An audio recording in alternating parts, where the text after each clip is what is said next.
The fifth term आपने AP is 11, एक arithmetic progression है, इसकी फिफ्थ टर्म आपको 11 गिवन, एक अर्थमेटिक प्रोग्रेशन है, उसकी फिफ्थ टर्म आपको 11 गिवन है, एंड नाइन्थ टर्म इज 7, और उसी एपी की जो नाइन्थ टर्म है वो आपको 7 दी हुई है, ठीक है।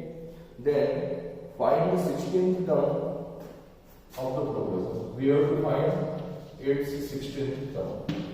ठीक है, सिंपल क्वेश्चन है, एक अननोन एपी की बात हो रही है जिसकी फिफ्थ टर्म 11 है, नाइन्थ टर्म 7 है और आपको 16th टर्म फाइंड करना है। इस तरह का यदि कोई क्वेश्चन आता है तो सबसे पहली बात तो है कि जब हम लोग अननोन एपी की बात कर रहे हैं तो दो चीजें डिफाइन होना चाहिए, एक तो फर्स्ट टर्म जिसको हम लोग हमेशा स्मॉल ए एज्यूम करने वाले हैं, ठीक है, और दूसरा होता है कॉमन डिफरेंस जिसको हम लोग स्मॉल डी एज्यूम करेंगे। गिवन में आपको फिफ्थ टर्म 11 है, किसी भी एपी में एन टर्म फाइंड करने का फार्मूला आपको पता है, a plus a minus 1 into D होता है। एपी में एन टर्म फाइंड करने का formula a plus a minus 1 into D होता है।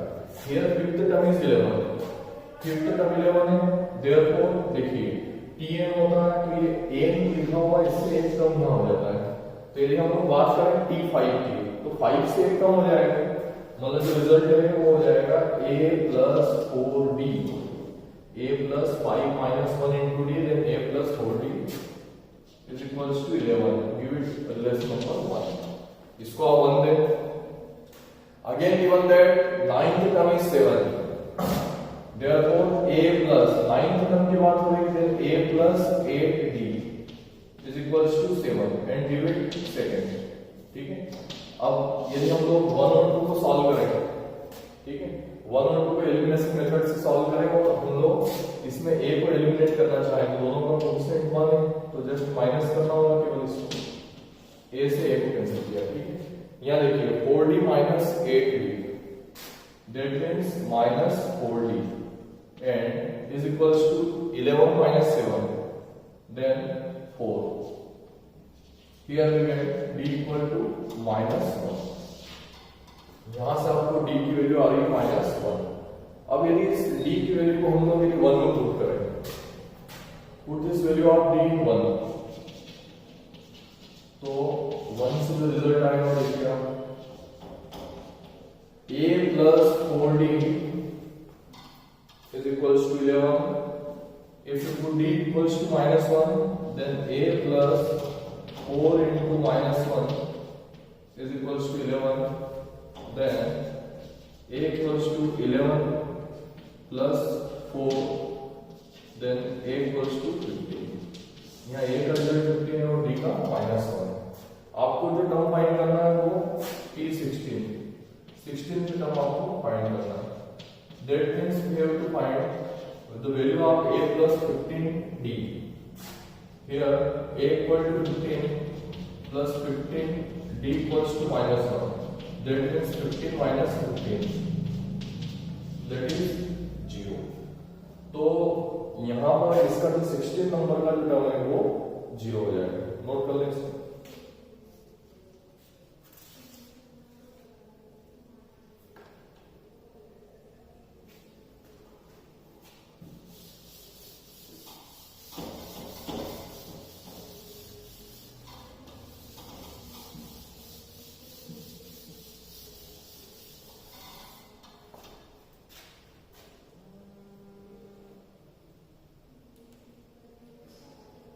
नेक्स्ट क्वेश्चन नोट करें, एक एपी की बात हो रही है, the pth term of AP, एक एपी की जो p नंबर की टर्म है वो आपको गिवन है 1/q, the pth term of AP is 1/q and the qth term is 1/p, और इसी एपी की जो qA नंबर की जो टर्म है वो 1/p, इसकी pA नंबर की टर्म 1/q है और इसी की qA नंबर की जो टर्म है वो 1/p है।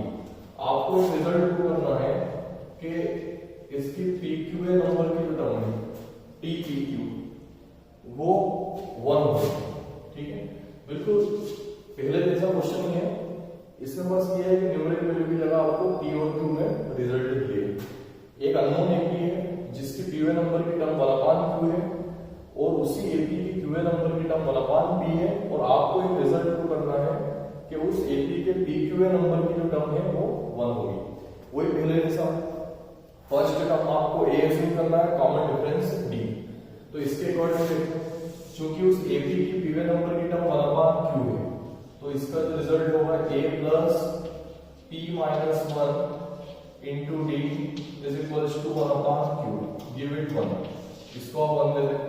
और उसी एपी के QA नंबर की टर्म 1/P है, तो इसका मीनिंग होगा A plus Q minus 1 into D is equals to 1/P, इसको आप सेकेंड दे दें, ठीक है। एलिमिनेशन मेथड से हम लोग 1 और 2 को सॉल्व करेंगे, ठीक है। यहाँ से 1 हटाना, तो ये माइनस और ये दोनों एक और दोनों कैंसिल किया। अब यहाँ से ऊपर लिखा हुआ है P माइनस 1 इंटू D, बीच में माइनस का साइन है, और ये है Q माइनस 1 इंटू D।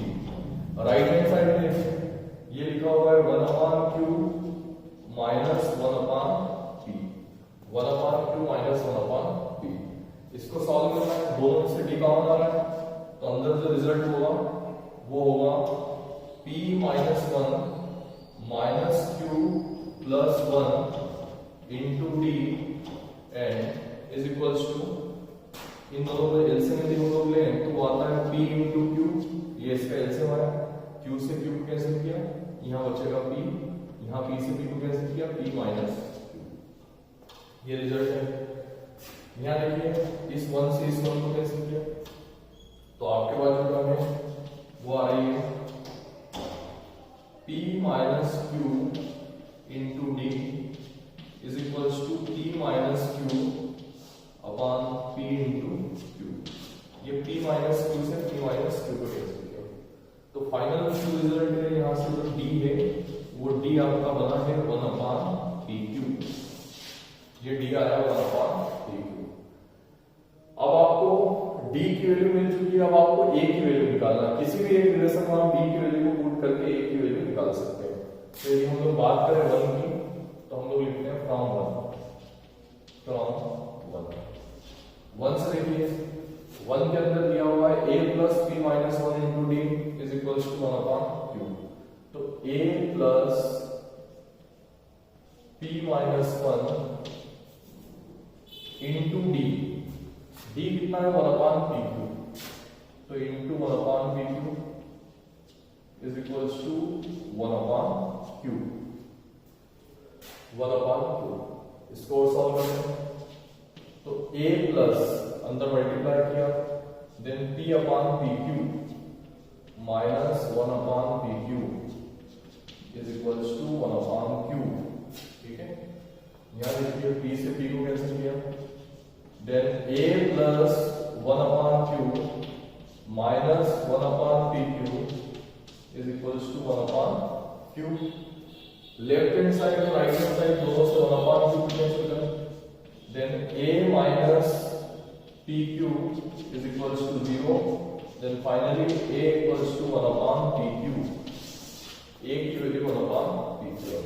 अब आपके सामने दो रिजल्ट है, A की वैल्यू 1/PQ और D की वैल्यू 1/PQ, और आपको जो फाइंड करना है इसकी PQth टर्म फाइंड करना है।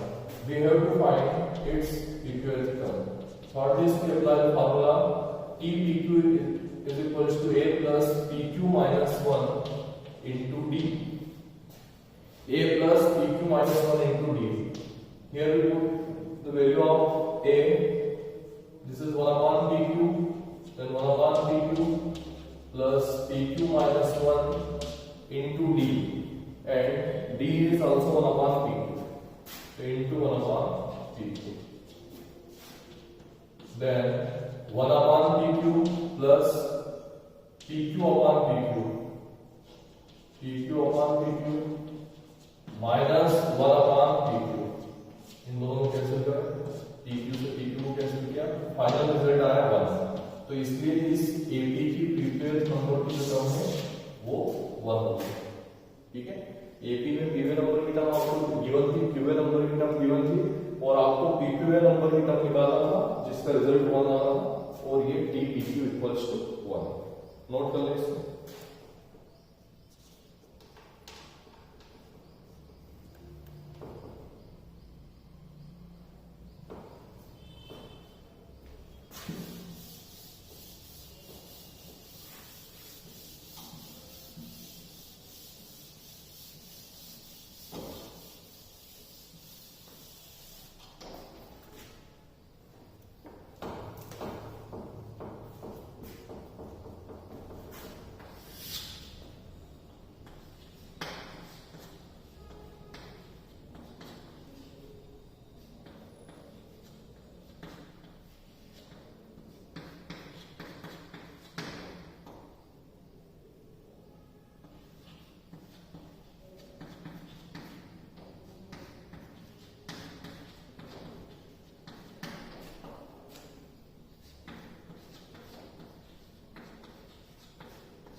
देखिए यहां भी बात चल रही है अननोन एपी की। इन्होंने आपको दिया है एक एपी, उसके पीवे नंबर के, the pth term of an AP is small a, pth term is small b and rth term is small c।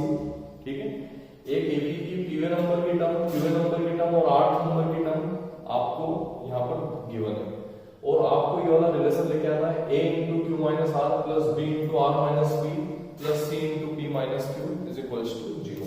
अब यहाँ पर एक बात नोट करें, इन्होंने पीवे नंबर की पोजीशन को स्मॉल a दिया हुआ है। ठीक है, और जब पीवे नंबर की पोजीशन को स्मॉल a दिया है मतलब हम लोग स्मॉल a तो किस सेंस में यूज करते हैं, हम लोग स्मॉल a को ऑलवेज यूज करते थे फर्स्ट टर्म के लिए। स्मॉल a को हम लोग हमेशा फर्स्ट टर्म के लिए यूज करते थे। अब यहाँ देखिए चूंकि यहाँ पीवे नंबर की टर्म स्मॉल है तो यहाँ पर फर्स्ट टर्म को आपको चेंज करना पड़ेगा। तो आप लिखें let first term equals to capital A, let first term equals to capital A and common difference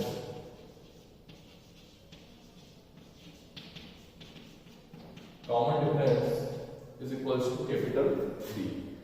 एक एपी की फर्स्ट टर्म को आप कैपिटल A यूज करें और कॉमन डिफरेंस को capital D।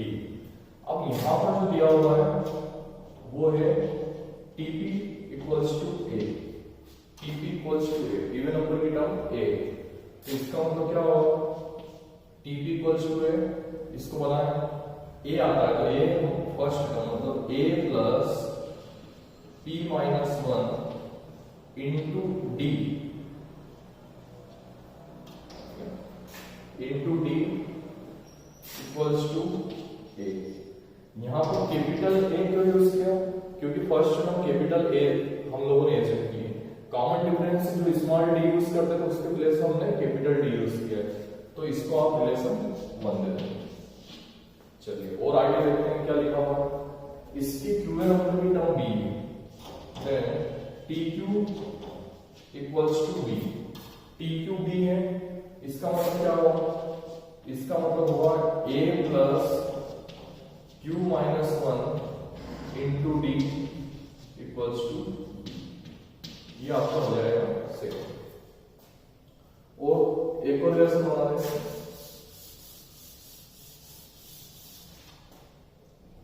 TR equals to C, here TR equals to C, then A plus R minus 1 into D equals to C। Give it relation 3। अब आपके सामने यहाँ पर 3 रिलेशन है। आंसर का पैटर्न देखिए, यहाँ पर आपकी रिक्वायरमेंट P माइनस Q की, Q माइनस R और R माइनस D की है। अब देखिए P माइनस Q कब मिलेगा, जब आप 1 में से 2 को माइनस करेंगे। ये लिखा हुआ है P और ये लिखा हुआ है Q। ठीक है, तो हम लोग ये काम करते हैं 1 माइनस 2 कर देते हैं। इक्वेशन 1 में से इक्वेशन 2 को यदि हम लोग माइनस करें तो देखिए क्या होगा, A plus P minus 1 into D equals to A and A plus Q minus 1 into D equals to B। इन दोनों का आपस में माइनस करें, तो माइनस करने पर ये हुआ साइन माइनस का, ये माइनस का और ये माइनस का। यहाँ ए से ए को कैंसिल करें, तो ये रिजल्ट हुआ p माइनस 1, अंदर माइनस का मल्टीप्लाई किया, then minus q plus 1 into D is equals to a minus D. यहाँ 1 से 1 को कैंसिल किया, तो ये रिजल्ट आया p minus q into D is equals to a minus b। Then p minus q is equals to a minus b upon d। ठीक है, अब देखिए इसके आगे जैसा हमने p माइनस q निकाला, अब आपको सिमिलरली p माइनस q के बाद q माइनस r और r माइनस p निकालना। या तो आपके पास समय है तो आपको पूरा करना इसी तरीके से सेम प्रोसेस को फॉलो करके, या आप चाहें तो इसको सिमिलरली भी लिख सकते हैं। अब सिमिलरली बनाने के लिए क्या करेंगे, देखिए ऐसा बनाने के लिए आप एक सिमेट्री बनाएं, p बनाया, q बनाया और r बनाया, फिर उसके साथ a बनाए, b बनाए और c बनाए। अब यहां से आपको आइडिया लगता रहेगा, आइडिया क्या, p और q की बात की आपने तो a और b आया है ना, तो आप लिखते हैं सिमिलरली। अब p q के बाद में आप q और r की बात कर रहे हैं, तो q माइनस r जो है वो q माइनस r आपका है b minus c by capital D, ये हो जाएगा। और इसके बाद q माइनस r के बाद आपकी रिक्वायरमेंट है r माइनस p, तो जब आप r माइनस p करेंगे then r minus p is equals to यहां आ जाएगा c minus a upon d। ठीक है, ये हमने सिमेट्री को फॉलो करके हम लोगों ने चीजें निकाली। आपके पास ज्यादा समय है तो आप इक्वेशन को सॉल्व करके भी निकाल सकते हैं। अब देखिए p minus q, q minus r और r माइनस q, आपके पास तीनों वैल्यू है। ये रिजल्ट आपको जीरो प्रूव करना है, तो इसी का हम लोग लेफ्ट हैंड साइड कंसीडर करने वाले हैं। तो आप लिखें consider LHS, consider LHS, consider LHS। LHS को आपने कंसीडर किया a इंटू ये लिखा हुआ है q minus r, q minus r का रिजल्ट है b minus c upon d, तो b minus c upon capital D plus b into r minus c, r minus c का रिजल्ट है c minus a upon capital D, c minus a upon capital D plus c into p minus q, और p minus q का result है a minus b upon capital D, a minus b upon capital D। इन तीनों के अंदर से आप 1/d को common निकालें, 1/d को हम लोगों ने कॉमन निकाला, तो अंदर देखिए कितना बचेगा, ab minus ac plus bc minus ab plus ac minus bc। ठीक है, और इसी रिजल्ट को सॉल्व करें आगे, ये bc प्लस का, ये माइनस का, ac है माइनस का, ये ac प्लस का, यहाँ पर ab माइनस का और ab प्लस का, then you get 1/d into 0, finally 0। ठीक है, हम लोगों ने LHS से लेके चले और रिजल्ट जो इसका 0 लेके आए, नोट कर लेना उसको।